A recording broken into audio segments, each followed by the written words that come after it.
La Sociedad Española de Radiodifusión presenta... Ser... ¡Viva la radio! Podcast. Siempre. Bienvenidos a Ser Podcast, bienvenidos a Ser Aventureros. Hoy estaremos con Víctor Gómez desde la Alpujarra hasta Costa de Marfil con su mascota, con su perrillo. Y Jacinto Ruiz, también autor de Cicatrices en la Selva, una historia fascinante de un médico español contratado por la OMS que, bueno, trabajó en la selva del Congo y que luchó por terminar con la viruela. Todo esto y más, con todo el equipo, ya aquí en Ser Aventureros. Por cierto, ya hay fecha para Mequinenza Fallón, ¿eh? Apuntaros. Comienza en la cadena Ser, Ser Aventureros. José Antonio Ponseti.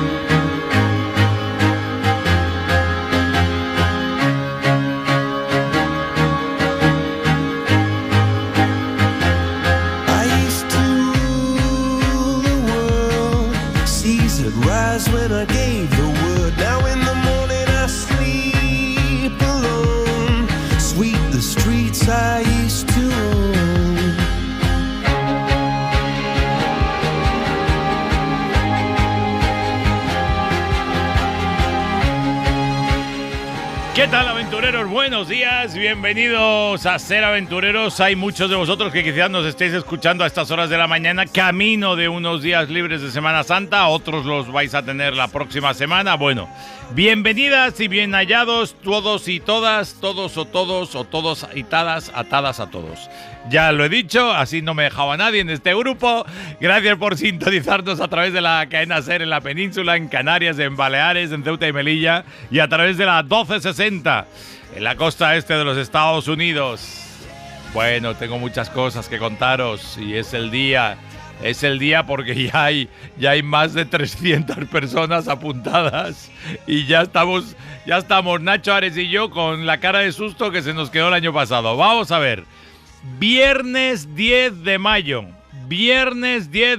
vamos a cruzar el Ebro, vamos a revivir la batalla del Ebro, en Fallón, ahí al ladito de Mequinenza, vamos a caminar por las trincheras, a entrar en los puntos antiaéreos que son increíbles, que el año pasado, si alguno de vosotros repetís, el año pasado no visteis esta parte que vamos a poder ver este año, porque os acordáis, los que seáis repetidores, que el año pasado había una zona en donde estaban encontrando restos humanos de gente que luchó en esa batalla del Ebro y por tanto no se podía acceder a esa zona. Este año sí, vamos a poder acceder a esos lugares que tuvimos la suerte, mi querido Ángel Colina y yo, de estar ahí. Hola Ángel Colina, ¿qué tal estás? Buenos días.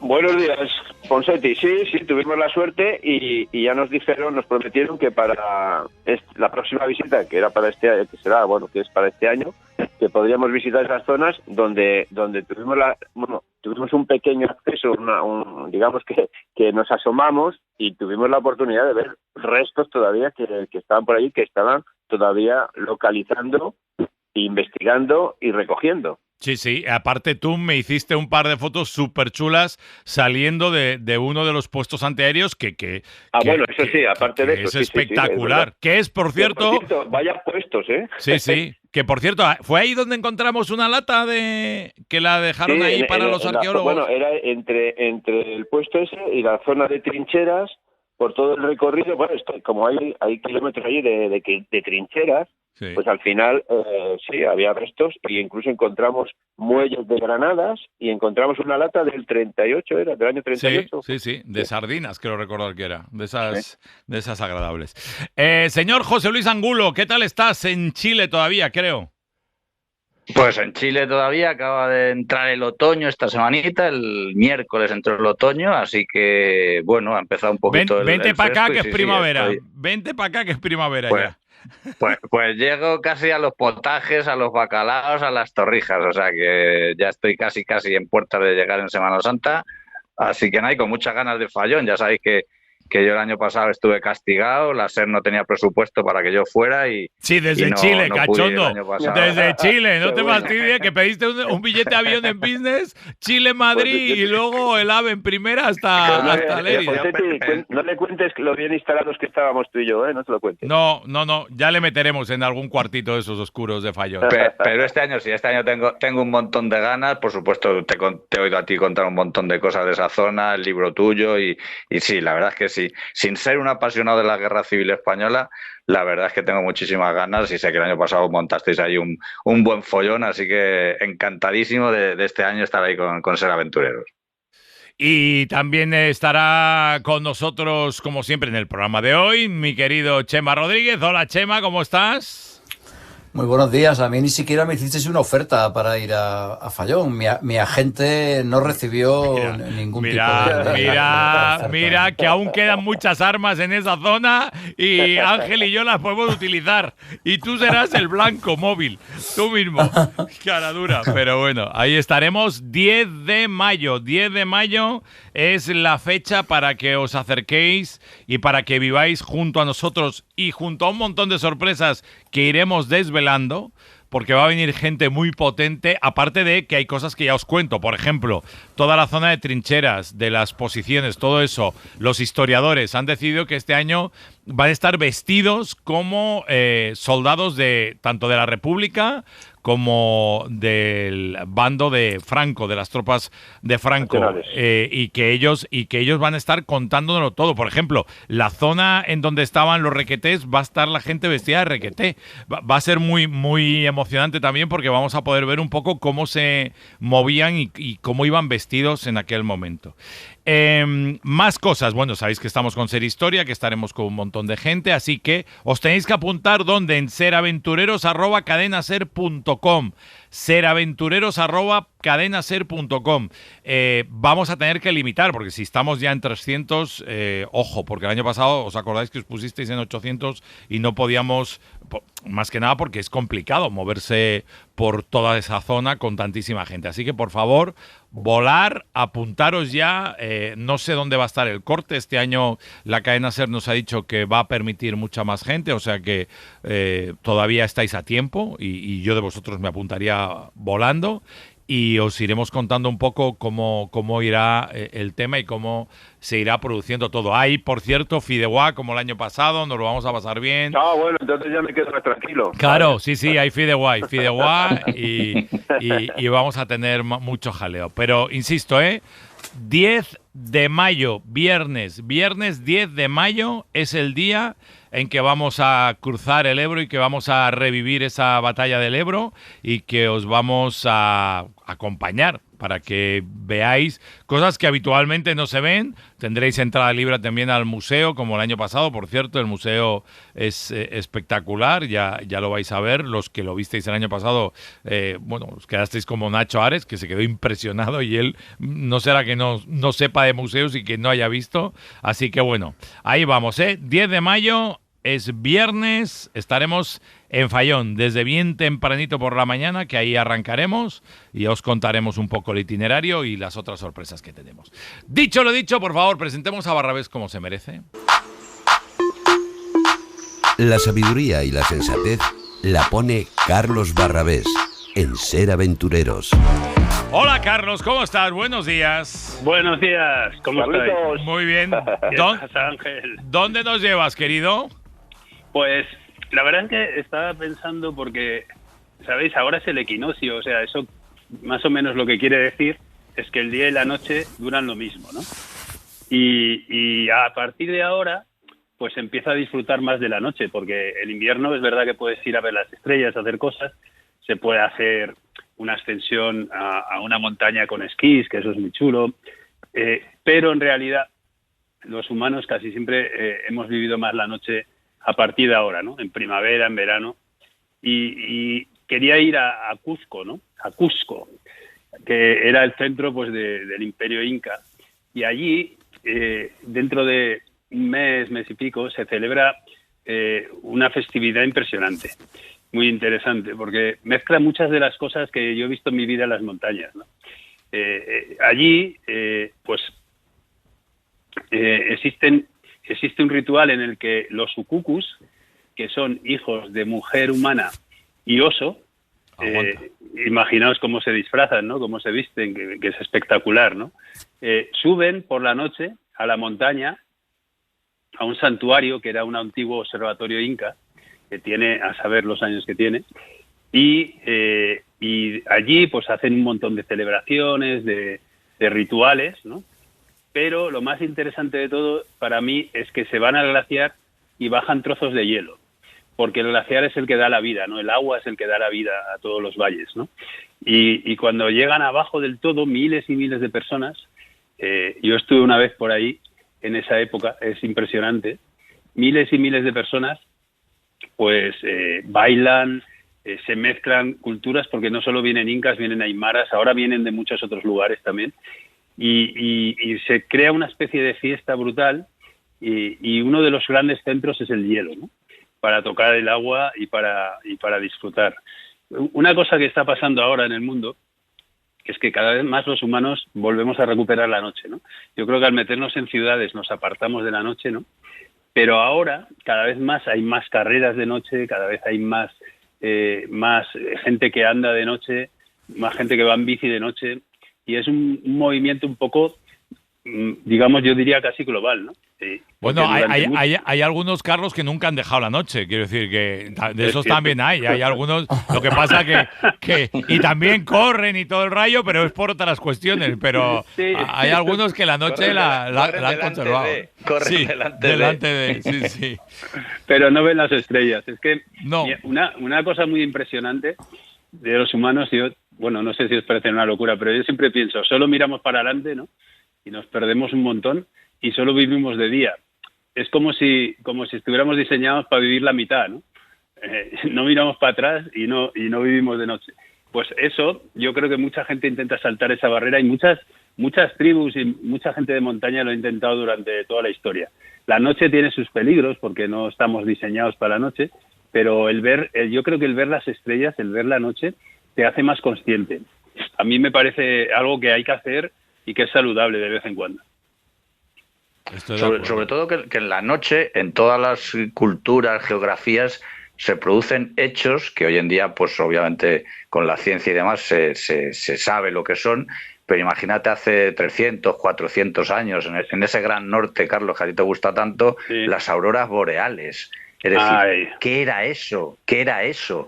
Y, que si los anillos de Odín, que si lo tal, no sé qué. Entonces, claro, ese mundo que nosotros, como tú dices, hemos perdido, pues, porque hoy en día llegas a casa, das un pellizquito en la pared y se enciende la luz, esa magia obviamente nos ha hecho adelantar en muchas cosas científicas y tal y cual, pero hemos perdido todas esas horas de oscuridad que en los pueblos tradicionales, por decirlo de alguna manera, es la hora del fuego, es la hora de las leyendas, es la hora de la transmisión oral de los viejos a los jóvenes.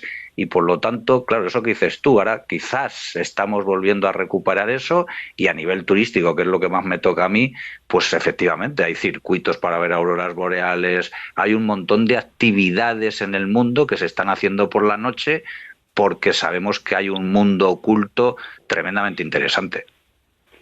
Pues exactamente. Espera, Ángel, algo pasa con tu teléfono, te vamos a volver a llamar porque te hemos perdido por un momento, suena fatal. Dime, Carlos. Pues que la noche, ¿no? Yo creo que se ha escondido porque durante muchísimo tiempo, pues eso, salir de noche era la noche te confunde, ¿no? O algo así, ¿no? Sí. O sea, la noche siempre confunde, Carlos, hazme caso. pero realmente es una pena perdérsela porque es un momento también de reflexión muchas veces. Es un momento, ahora mismo que no tenemos miedo, que no vas andando por la noche pensando que te va a salir un monstruo, ¿no? El Yeti por ahí se te va a comer. Bueno, yo según dónde me da un poquito de apuro, pero bueno, ya lo hablaremos de eso. A ver, tiene eso, el poder disfrutar de eso con los conocimientos actuales y con la aproximación actual, el tener la curiosidad pues de ver las estrellas, de entenderlas, el ver el mundo de esta manera, yo creo que es algo interesante. Y todas estas culturas, como bien decía José Luis, al final buscaban deidades, ¿no? Trataban de confundir todo un poco para explicarse cosas que no eran capaces, ¿no? Yo creo que el problema de explicárselo todo, que es lo que nos pasa o de creer que nos lo explicamos todo, que es lo que nos pasa a nuestra civilización en estos años, es un problema, ¿sabes? Porque en realidad no dejamos espacio para descubrir, ¿sabes?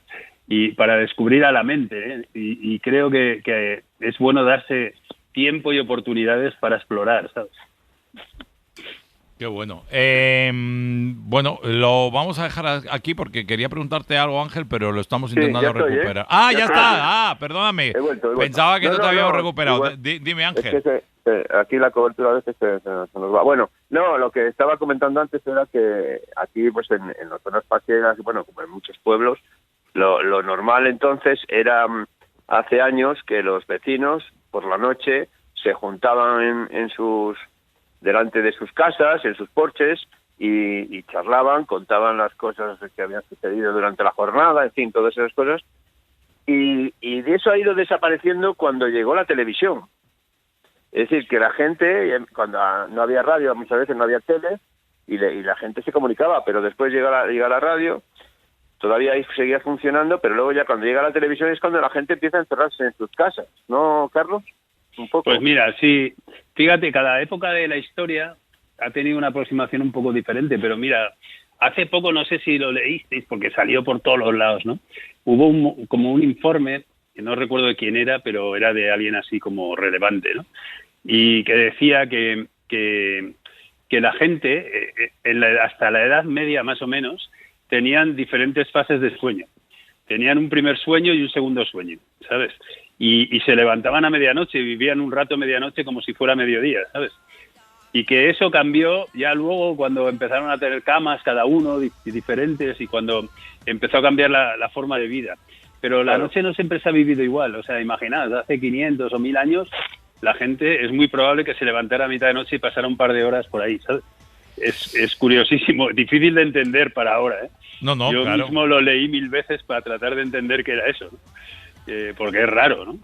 Es como dormir con paradilla. De hecho, Carlos, de hecho, lo que dices tú, Carlos, el concepto de cama, tal como lo entendemos nosotros, es muy posterior a la Edad Media. Es decir, no existía ese habitáculo para, vale, cenamos, nos acostamos y dormimos hasta el día siguiente. No, eran unas sillas tampoco excesivamente cómodas donde se reposaba, pero no era eso, me voy a dormir y mañana me despierto. Pero ¿qué pasa? O sea, que la Edad Media no Es que eso de dormir está muy mal visto.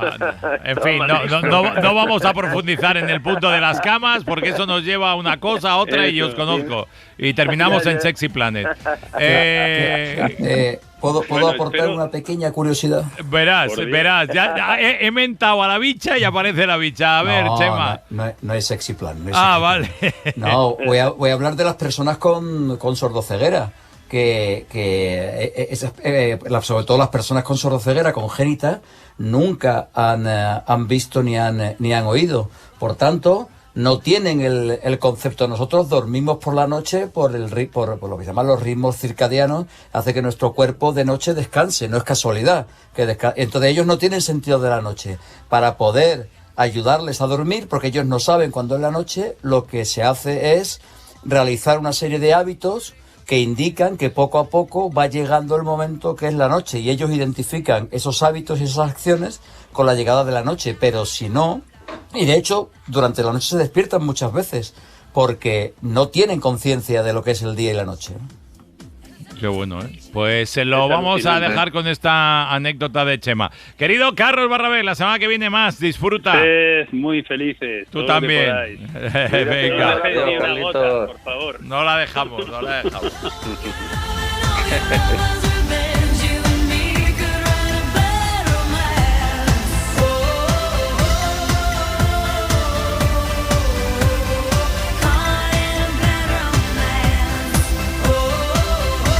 Hemos puesto uno de esos temas de las otras noches, de la otra noche que te acompaña, no de la noche de paz, estrellas y tranquilidad, sino de la noche cañera. Con Lady Gaga. El próximo invitado es Víctor Gómez. Él vive en un pueblo de Alpujarra, siempre aprovecha para escaparse y siempre lo hace con su perra. y ya sea mar, montaña, furgo, picos más altos o más menos altos o Costa de Marfil, a donde se escapa siempre va Víctor Gómez con su perra. Hola Víctor, ¿qué tal estás? Buenos días. Hola, buenos días. ¿Qué tal? Muy bien, Bienvenido a pues, Ser Aventureros, que eres parte de la Gracias. familia, me dicen, ¿no? Que nos sigues por ahí, por estos mundos de Dios. Sí, siempre estoy escuchando cada vez que puedo. Qué bueno, qué bueno. ¿Dónde te pillamos? ¿Estás en la Alpujarra o están por ahí? Estoy en la Alpujarra, me pillas trabajando hoy. Pero, Bueno, así me gusta, eso te está cultivando como persona y ser humana. ¿Cuando trabajas también estás con la perra o no? No, ¿qué va? La tengo cerca, pero no, estoy aquí trabajando en un taller, tengo un taller de coche y nada, me pilla al lado de casa el trabajo. Bueno, cuéntame, ¿cómo te diseñas esas aventuras? ¿Qué es lo que haces y deshaces? Pues básicamente lo hago todo a través de mirando en Instagram. Tengo un par de cuentas así que sigo y veo las rutas que hacen, veo viajes que se pega la gente con sus animales también y yo más o menos voy haciendo cosas parecidas. Porque siempre buscas poder hacer cosas con que puedas ir acompañado de tu Claro. Eso es lo que intento hacer siempre, para que, ya que disfruto yo, que disfrute también la perra. Decía Ponseti en la presentación que te escapas regularmente a Costa de Marfil. Dinos, bueno, el motivo, por qué ese país tan interesante, pero que, bueno, lleva un tiempo, digamos, borrado de los circuitos turísticos. Bueno, ¿por qué vas por allá o por qué fuiste la primera vez? Vaya. Pues yo estoy casado con una mujer de aquí de Almería, pero ella está trabajando allí en la embajada de España. Entonces, pues de vez en cuando, un par de veces al año tengo que bajo y me tiro allí un par de semanas y la verdad que es un país súper bonito, vamos. No hay mucho turismo, allí no hay prácticamente turismo. El único turismo que se ve es gente de Francia, sobre todo. Pero la verdad que la gente es súper buena, te acogen súper bien. ¿Y vas con el perrete o vas solo? No, allí no puedo ir con el perro. Es que es mucho lío de coger 2 aviones y no, allí siempre que bajo solo. José Luis, remata. Sí, nos decía Ponseti, decías tú también que intentas en la medida de lo posible siempre ir con tu perrita. Entonces, cuando vas a escalar o cuando vas a hacer fías ferratas, ¿qué haces con la perra? ¿Se queda allí abajo? ¿También escala, entiéndeme, en la medida de sus posibilidades? ¿O cómo manejas esas excursiones así ya un poquito más complicadas? Pues cuando voy de escalada siempre me la llevo, y aunque haga vía ferrata. Lo que pasa es que la vía ferrata no la puedo hacer con ella, entonces la dejo en la caravana, la dejo ahí con su agua, su comida, su ventilación y nada, como no se tarda mucho en hacer una vía ferrata, pues nada, en una hora así estoy con ella. Y luego escalando sí me la llevo, escalando nosotros nos ponemos a pie de la vía y ahí le pongo su cama y ella está con nosotros tan a gusto. Pues muy bien. Víctor, gracias por acompañarnos un rato hoy en Ser Aventureros y por escribirnos. Venga. Cuídate mucho. Venga. Hasta luego. Hasta luego. Víctor Gómez, desde la Alpujarra hasta Costa de Marfil, pasando por una vía ferrata, eso sí, siempre con su perra.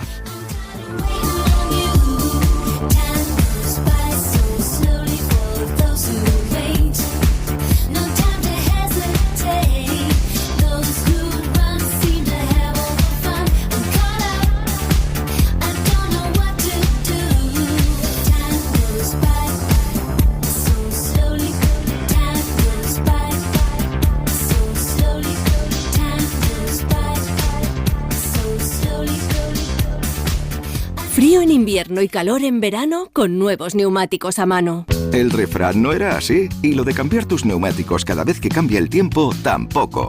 Acércate a Citroën Service y hazte con tus nuevos neumáticos 4 estaciones, ahora con un 2x1 en las mejores marcas. Citroën. Condiciones en citroen.es. ¿Tienes bizcochos borrachos? Sí, señor. Pues ponle a cada uno unas gotas de amoníaco. Ser Aventureros en Twitter, @seraventureros. Seguimos esta mañana, en un rato hablamos de Cicatrices en la selva, que es una historia alucinante, un libro que cayó en mis manos a través de la hija del protagonista de esta historia, que la historia narra lo que hizo el doctor Jorge Martínez, un médico de la OMS, en la selva del Congo durante los 60 y los 70, y que tratando de extinguir la viruela en ese último reducto y todo lo que pasó, porque se cruzó hasta con el Che Guevara. Lo escucharemos en un rato de la mano de Jacinto Ruiz, que es el autor del libro, el libro basado en la vida de este médico, que por cierto, la vida es tan curiosa que me llevó a conocer a su hija de una forma casual, y es la primera que me habló de este libro que hoy nos acompañará. Antes que nada, Chema, tú hoy nos llevarás a hablar de, porque tengo dos cosas tuyas, pero no sé cuál es la que querías comentar en el día de hoy. Bueno, hoy vuelvo a Málaga, aunque esta vez no para hablar de Orgullo Vieja, te lo prometo. Vale, pues ahora volveremos a Málaga y va a hablar de algo que os va a dejar, yo creo, a todos impresionados. Ahora mismo me lo haces, que te quiero poner cabecera y todo como Dios manda. Antes también, José Luis, ¿tú nos recomendarás algún libro hoy? Sí, hoy nos vamos a África, un libro, bueno, de un autor ya fallecido, pero un clasicazo y bueno, por supuesto, siempre es un gusto leerle. Pues ahora lo comentaremos también. Por cierto, te va a fascinar Cuando vuelvas te tengo que dejar Cicatrices en la selva, porque a mí me ha encantado. Bueno, vamos a hacer las cosas como Dios manda. Venga, con Chema y sus historias. Venga. No todo es mentira. Cuando todo el mundo está loco, estar cuerdo es una locura. Con Chema Rodríguez y todo su equipo. A ver, ¿por qué nos quieres llevar a Málaga? Y ojo, porque yo creo que vamos a abrir un debate aquí importante, ¿eh? Cuéntame, Chema. Pues porque paseando estuve, con el Festival de Málaga estuve como 5 o 6 días allí por Málaga. Y el primer día que empecé a pasear por el centro de la ciudad, empecé a ver por muchos locales y por muchos lugares unas pegatinas perfectamente habían sido diseñadas, preparadas, no eran pintadas, eran unas pegatinas en las que se decían cosas como: antes esta era mi casa, antes esto era el centro, y luego otras que decían: a tu puta casa, apestando a turista. Y resulta que por toda la ciudad se habían dedicado a poner pegatinas, a poner pegatinas siguiendo una tendencia en este momento bastante habitual en todos los lugares turísticos, que es la turismofobia, ¿no? Y entonces empecé a hacer preguntas para investigar eso de dónde venía, porque me parecía una cosa perfectamente organizada. Y resulta que quien había organizado todo esto había sido un señor que se llama Dani Drunco, que regenta un bar muy frecuentado en Málaga, que se llama Drunkorama, que él había tenido una iniciativa de empezar a poner pegatinas con las frases que él decía que la gente escribía en su bar. Pero claro, él empezó a ponerlas, pero empezó a seguirle gente, y han llenado esta Málaga llena de frases despectivas hacia los turistas. Me contabas que el incremento desde la pandemia hasta ahora en Málaga se había multiplicado de una manera brutal, ¿no? No recuerdo la proporción que me has dicho.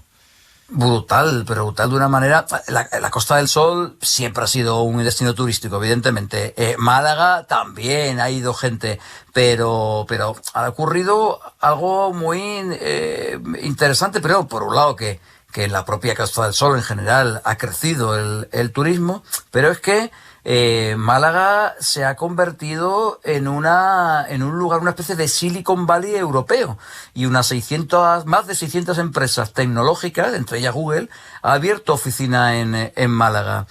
Un montón de vamos a llamar turistas digitales o de nómadas digitales, gente que se está instalando a vivir en Málaga o que están yendo a pasar temporadas y a trabajar allí en Málaga. Eso ha crecido por un montón, y todo el centro de Málaga en estos momentos son casas de Airbnb.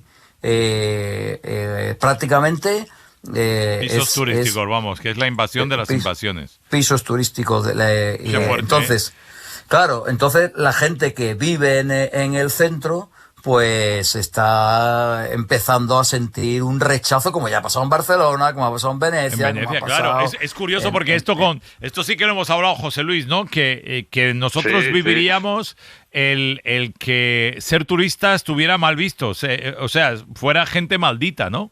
Y está llegando, esto ya es una realidad en muchas ciudades, como nos está contando Chema. Es que además yo creo que fíjate, durante muchos años, vamos a hace 30, 40, 50, 60 años, los centros de las ciudades, hablo de Madrid, Barcelona, Milán, Berlín, etcétera, etcétera, etcétera, etcétera, tenían su propia personalidad y eran diferentes. Los centros de cada ciudad eran diferentes unos de otros. Hoy en día los centros de las ciudades no existen como tal, obviamente existen geográficamente, pero todos son prácticamente lo mismo, las mismas tiendas comerciales, las mismas lugares de compra, los mismos artículos, y la gente que hacía que esos centros fueran humanos y esos lugares residenciales, obviamente, porque había un montón de gente, están desapareciendo, o en muchas ciudades, yo hablo de Madrid, que es lo que más conozco, prácticamente han desaparecido. Es decir, comercios centenarios han desaparecido en base a franquicias que tienen tiendas en todo el mundo. Por lo tanto, bueno, no sé y si luego es bueno o malo, la invasión de los es una realidad. Y la invasión, José Luis y Ángel también, de los pisos turísticos, que eso está siendo un calvario para muchísimas ciudades y para muchísimos vecinos, porque de repente tienen invasiones ahí de gente que no tiene ningún tipo de reparo en fiestas, jaleos, juergas. Dime. No, yo estoy con lo que dice José Luis, que lo que marcaba la diferencia en las ciudades ha desaparecido. Es decir, que las mismas tiendas, mismas ropas, mismos lugares de consumo, es decir, bares, restaurantes muy parecidos, de marcas, etcétera.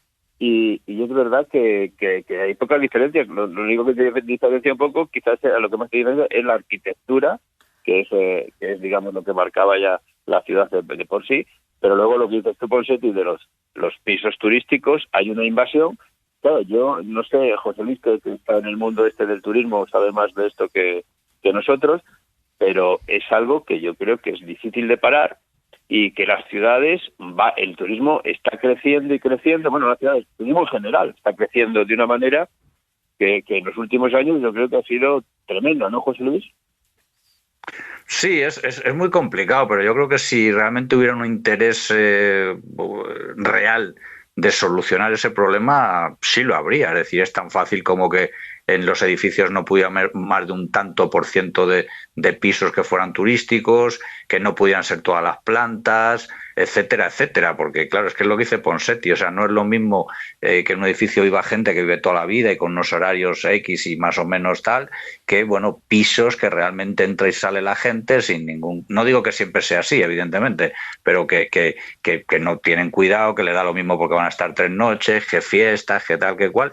También hay que entender que eso puede ser un modo de vida de gente que tiene un pisito, 2 pisitos, los alquila y con eso, pues obviamente vive. Entonces es un tema complejo, pero yo creo que si realmente hubiera interés, en este caso político, de solucionarlo, al menos se podría regularizar. Se podría regularizar de alguna manera. Bueno, que vive y que es una forma de negocio, José Luis, también, que eso se ha montado ya como una especie de forma de negocio. Hay gente que tiene eso como negocio. Tiene varios pisos. Totalmente. Claro, no es igual tener a una persona que está todo el año a tener un piso turístico. Claro. Pero es muy complejo porque, a ver, ¿cuál de aquí, de nosotros, de los 4 que estamos, no ha utilizado nunca un Airbnb? Todos. Ninguno, ¿no? Todos. Cuando vamos a Praga, o cuando vamos a Tokio, o cuando vamos a Nueva York, lo primero que o a Los buscamos Ángeles es un o a Airbnb. Miami, donde tú quieras. No, totalmente. Claro. Mira, con esto para ir cerrando, os voy a contar un caso curioso que lo viví en primera persona y llegado a finales de los 90, principio del nuevo siglo a Miami. Todo lo que era Miami Beach, la calle principal, Lincoln Road, que es donde está la zona hoy en día de tiendas, claro, yo la conocí todavía con una zona de restaurantes, de pequeños comercios, y eso de pronto empezó a cambiar, ¿no? Y al principio cambiaron, digamos, las tiendas menos delicadas, se las cargaron, bueno, pusieron... vinieron unos restaurantes espectaculares, se comía genial, había tiendas y tal. Y de repente llegaron las multinacionales y borraron del mapa Lincoln Road. Y todos son tiendas de ropa de marca, ahora lo llaman un mall. O sea, ahora mismo ha dejado de ser lo que era y tener el sabor que tenía y la gracia de tomarte ahí un cafecito o algo, o comer algo, para convertirse en una zona de marcas recontra conocidas, todos conocéis, que en algunos casos se han cargado hasta los edificios. O sea, los edificios que tenían buen rollo, que tenían una arquitectura especial en Miami Beach, con que ahí no valía todo y por el dinero no se pusieron a pensar, pues lo que ha pasado también en otras ciudades, en Barcelona, no sé qué, se han cargado tiendas centenarias, pues ahí pasó lo mismo. Y hoy en día yo la reconozco esa calle, pero no es nada ni por asomo de lo que yo viví y de lo bonita que era. Así que, dime. Las tiendas centenarias, esas que decimos y tal, para ellos era imposible resistir y enfrentarse. Claro, porque los alquileres, Ángel, los pusieron. Pero es que ni para los restaurantes. Es que los restaurantes tenían que vender no sé qué cantidad de comida. Claro.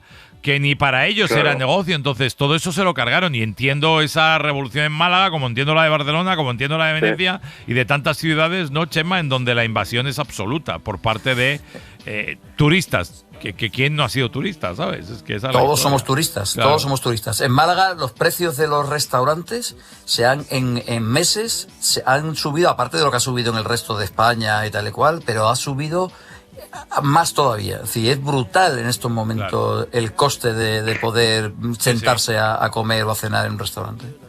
Otro tema, un último apunte, Ponseti. Lo que está pasando en lugares tan turísticos como Canarias, como decía Chema, como Andalucía, etcétera, etcétera, es que obviamente necesitan un montón de mano de obra que llega de otros lugares, en este caso de la península, y esa gente que va a trabajar no encuentran alojamientos porque el sueldo no les da para pagar esos alojamientos. Ya. Es que esa es otra historia que tendremos que hablar algún día aquí en Ser Aventureros. Bueno, cambiamos la página, venga, que nos vamos a hablar de cicatrices en la selva. Vamos a hablar con Jacinto Ruiz.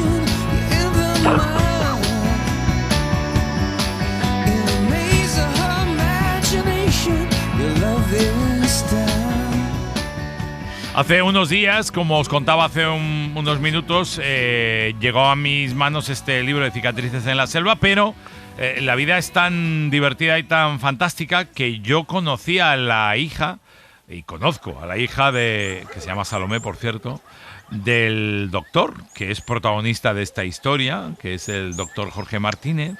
Y entonces ella ya me habló y le dije, esto es un temazo para Ser Aventureros. Y entonces, insisto, hace unas semanas llegó a mis manos el libro escrito por Jacinto Ruiz, al que tengo al otro lado de la línea, y que cuenta toda esta historia de este hombre en los 60, los 70, intentando combatir ahí en la selva del Congo, extinguir definitivamente la viruela, ¿no? Pero todas las cosas que surgían y iban sucediéndose no solo ahí, sino alrededor de él, en ese mundo. Hola, Jacinto, ¿qué tal estás? Buenos días. Buenos días, ¿cómo estáis? Encantado de saludarte, bienvenido a Ser Aventureros.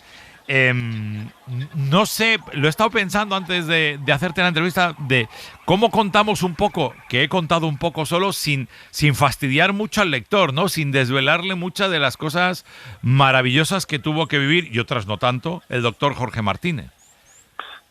Jorge Martínez, alias Pablo Fernández Cartagena, es un médico, te puedo contar porque está ya ahí, que decide cambiar su vida, una vida cómoda, bien establecido, con prosperidad, para marcharse, contratado por Naciones Unidas, a un país tan en ese momento en situación crítica como es el Congo, recién conseguida la independencia de Bélgica, y en un estado pues de una violencia contra los que han sido, consideran sus opresores hasta ese momento, y a veces contra ellos mismos, porque la barbarie nace de todo un proceso.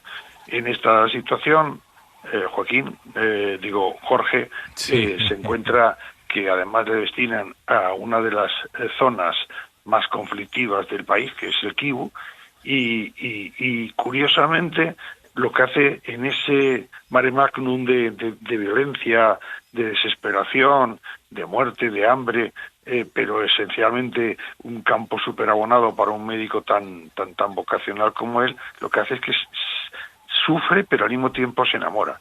Y su familia, pues que viene un poco después, se integra en este terreno.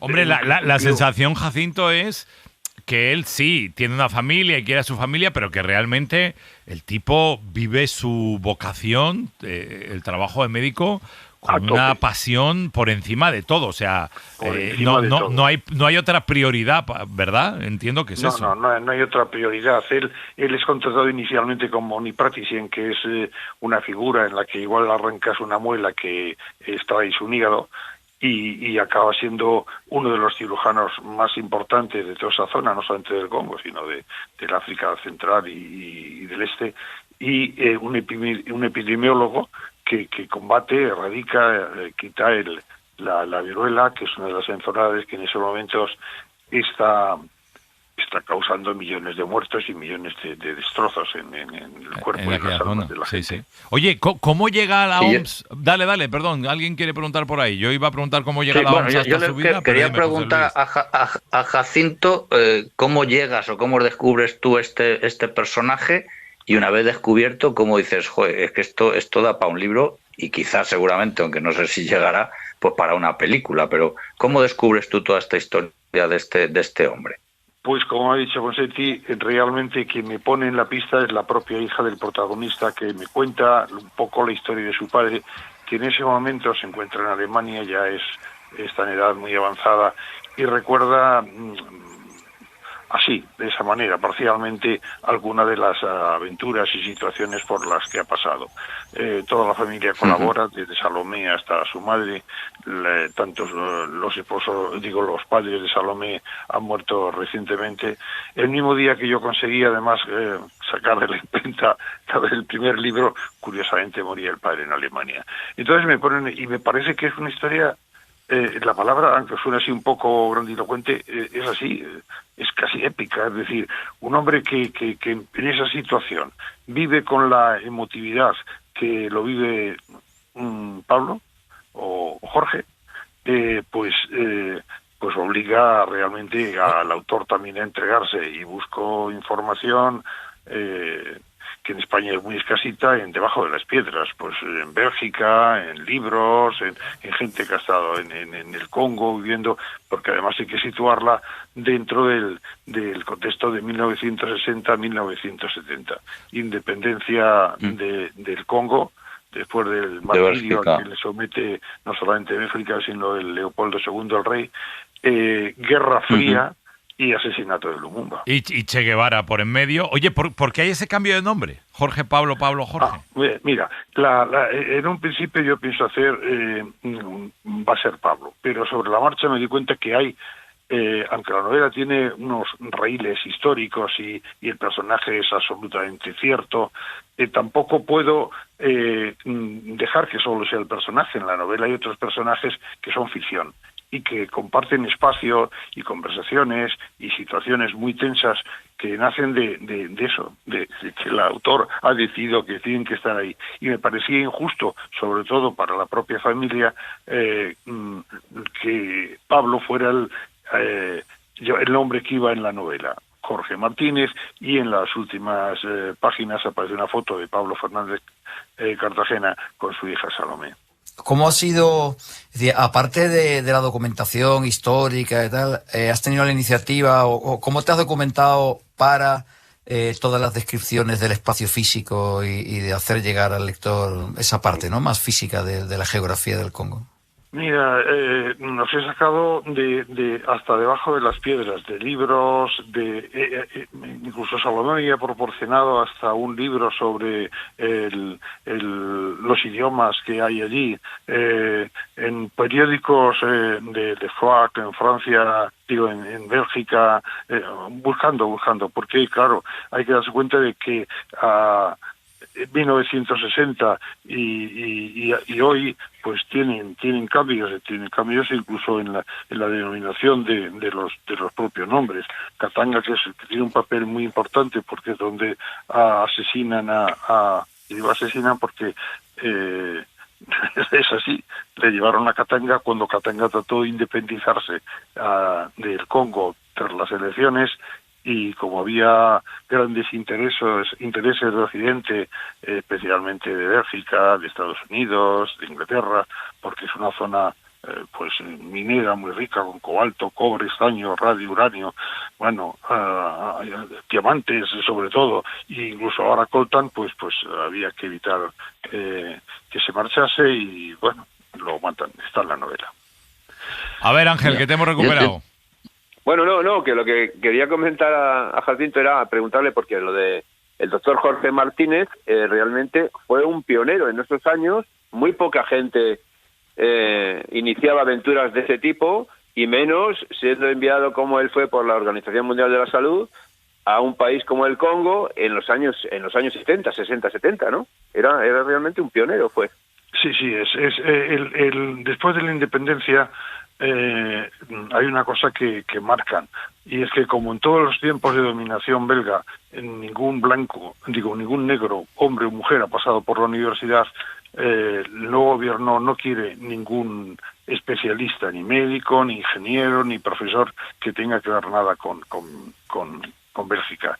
Y Naciones Unidas busca en distintos países estos especialistas. En España uno de ellos es el doctor Pablo Fernández Cartagena, alias Jorge Martínez, pero había más de otros países, de Argentina, de Portugal, no.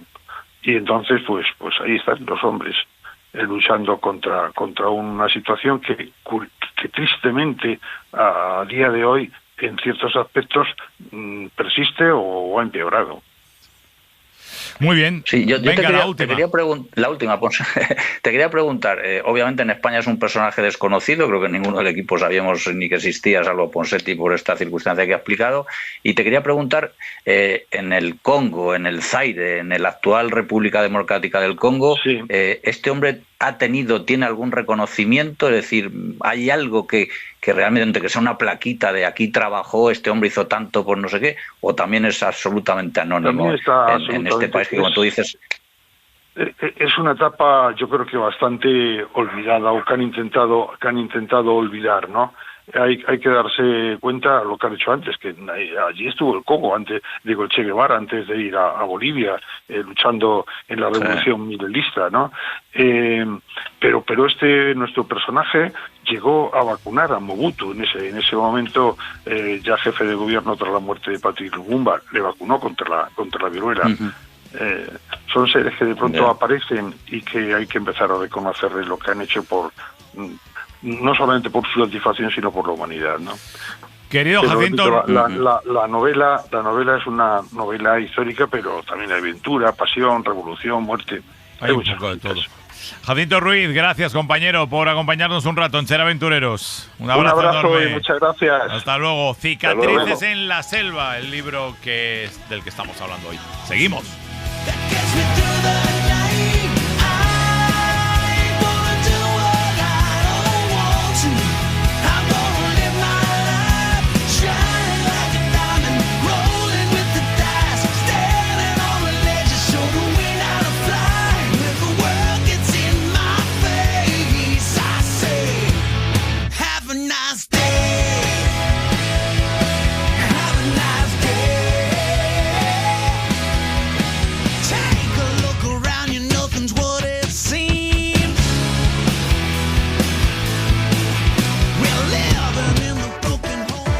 El humor está en la SER. Emilia Cano, en el restaurante Hermanos Cano preparáis un pollo a la mostaza buenísimo, que tira para atrás. Buenísimo. Muy bien. Le ponemos mostaza de Dijon al pollo, sí, y le ponemos semillas de mostaza.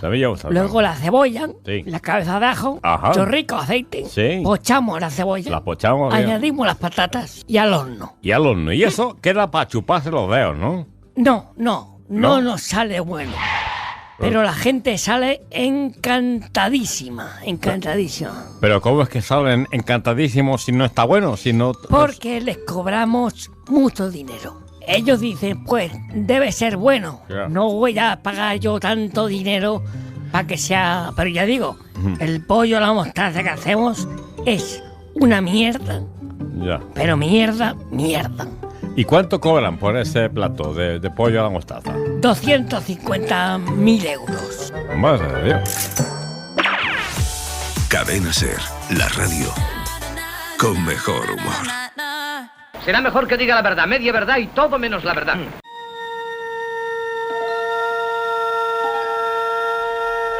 El espacio, la última frontera. Hasta alcanzar lugares donde nadie ha podido llegar. Querido Javier Gregory, buenos días. Hola, buenos días, ¿qué tal? ¿Dónde nos llevas? ¿Al espacio exterior o qué? Sí, os iba a llevar a Marte, pero ha habido un pequeño problemilla, sabéis Vaya que, por Dios. y lo hemos contado aquí ya varias veces, Elon Musk, este multimillonario, Sí. que algunos llaman visionario, No sé yo tanto, por eso te digo, yo me quedo que multimillonario es y bastante egoísta también, pues está construyendo el mayor cohete de la historia, que se llama Starship, con el objetivo de ser el primer cohete con la capacidad suficiente de llevar una nave con astronautas a Marte. Sí. Pues tercer lanzamiento, tercera explosión ¡Al del cohete. palo! O sea, tercera... Y eso que valen 1.000 millones cada tres. bicho de estos. 3 de 3. Bueno, vamos a ir al lado positivo. El lado positivo es que esta vez el lanzamiento ha ido bien. Ha llegado al espacio, cosa que, por ejemplo, España todavía no ha hecho. Con ninguno de, algo es algo. Algo es algo. Ha estado navegando durante aproximadamente unos 50 minutos. Casi ha dado una vuelta al planeta. Pero y además ha abierto una de sus compuertas en una simulación, porque este cohete, aparte de llevar naves espaciales con astronautas, está diseñado para lanzar satélites, por lo cual tiene que abrir la compuerta en el espacio y dejar escapar a los futuros satélites. Todo muy bien, todo aplausos, porque la verdad es que el centro de control de Boca Chica, que es donde está la base de Elon Musk, eso parece una película de los hermanos Marx, ¿eh? Es que no hace más que aplaudir, no hace más que vitorear al jefe. Y luego, ¿qué pasa? Que en la fatídica hay dos grandes etapas críticas. Una es el lanzamiento de los cohetes y la otra es la reentrada en la atmósfera terrestre. Van a una enorme velocidad, más de 24.000 kilómetros por hora, chocan contra las capas altas de la atmósfera, dependiendo de cómo choquen, la fricción puede llegar a más de 3.000 grados. Pues bien, el cohete que además mandaba imágenes, todo el mundo aplaudiendo, ya va a caer a la Tierra bien, empezó a dar vueltas como una peonza y ha caído sin control. Bueno, unos dicen que ha caído sin control en el Océano Índico y no saben ni dónde está, ni lo van a recuperar, y otros que se ha desintegrado en la atmósfera, ¿no? Porque esta empresa tampoco da mucha información, SpaceX, con lo cual, desastre absoluto. Porque claro, imagínate que lanzas a unos astronautas a Marte o a la Luna, les lanzas bien, pero cuando vuelven se quedan achicharrados, con lo cual no hemos hecho absolutamente nada. Madre mía. Con lo cual, nuevo lanzamiento, y me acabo de enterar que este hombre, claro, como tiene tanto dinero pues, y tiene más moral que el Alcoyano, nuevo lanzamiento, cuarto intento para mayo. Crucemos los dedos porque... A ver si al cuarto es la buena. A este ritmo va a quemar todos los grandes cohetes habidos y por haber, ¿no? Qué desastre. Gracias, querido Gregory. Hasta luego. Venga, recta final. Nos queda un minutito. Vamos con... Ser aventureros. Viajar desde el sofá. Los libros de José Luis Angulo. A ver, José Luis, que nos decías que nos llevabas a África. Tienes un minutito ahí para disfrutar de eso. Pues un minutito para recomendar No hay sitio en el Arca. Es un libro de Alan Morehead, fallecido ya, pero bueno, afortunadamente de este autor australiano que murió en 1983. Tenemos muchas cosas publicadas en español. El Nilo Blanco es uno de los clásicos, El Nilo Azul de él también. Él tiene una vida apasionante, fue corresponsal de guerra, y este libro No hay sitio en el Arca, que ya estaba editado en castellano, lo ha reeditado hace poquito, La línea del horizonte, y en él nos habla de unos viajes, 4 viajes que él hizo por África en 1950. En esos viajes él convivió sobre todo en Kenia, en Tanzania, con las tribus de los Masai, de los Turkanas, y bueno, nos habla mucho, recordemos, 1950, nos habla mucho de esos parques nacionales incipientes en África, de esa naturaleza salvaje que evidentemente todavía existe en el continente negro, pero que está cambiando a pasos agigantados. Y bueno, pues como decía antes al principio, y con esto termino, leer a este autor, aunque ya, como digo, no existe, pues es una auténtica delicia, y seguramente es recordar alguna África que nosotros hemos conocido, y para muchos de los lectores jóvenes, pues bueno, saber que hubo una vez un continente con una naturaleza absolutamente salvaje y primitiva. Un lujo. No hay sitio en el Arca, Alan Morehead y la editorial La línea del horizonte.